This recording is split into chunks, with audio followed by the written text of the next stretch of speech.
Terroristen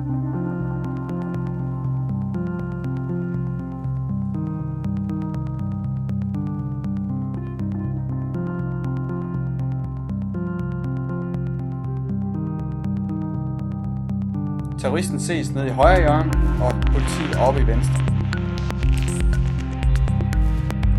Begge spillere bliver fremvist en skærm, der kort forklarer, hvad spillet det går ud på. Man vælger hver især en karakter, om enten man skal være terrorist eller politi. Når man trykker fortsæt, går spillet i gang, og man bliver navigeret hen til det første punkt. På navigationsskærmen bliver der hele tiden talt ned af meter til destinationen. Når de ankommer til deres destination, kommer der et opkald fra henholdsvis politichefen og terrororganisationen. De illusterer begge to kort, hvad det her spil går ud på, og hvad den enkeltes mission går ud på.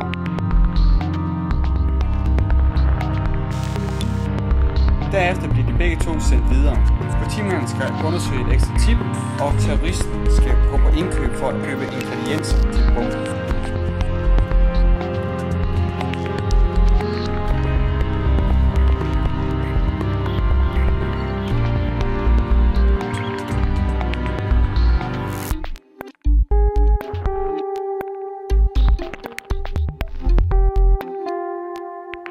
Terroristen er nu ankommet til det første indkøbssted. Han ser en indkøbsliste med en række af ingredienser. Desværre har butikken ikke alle ingredienser, og derfor kan han kun få nogle af ingredienserne. Og det giver så en anderledes form for bombe. Derefter får han en besked på fra terrororganisationen, hvor han skal placere sin bombe.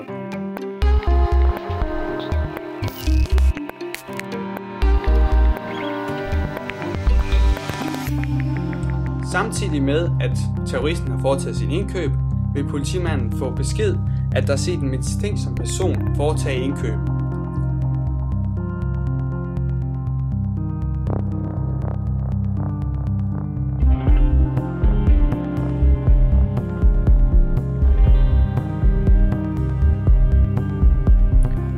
Terroristen er nu meget tæt på der, hvor han skal placere sin bombe. Når han kommer hen til destinationen, dukker et lille minigame op, som viser, hvordan han kan armere bomben. Det foregår ved, at man samler nogle ledninger, sådan at der er forbindelse, og så er bomben aktiveret. Politiet er nu kommet til indkøbet, der hvor terroristen købes ind. Her skal han så vælge, om han vil være venlig eller hård. Alt efter hvad han vælger, får han nogle informationer. Vælger han forkert, kan det være, at han skal ud og undersøge nogle flere informationer.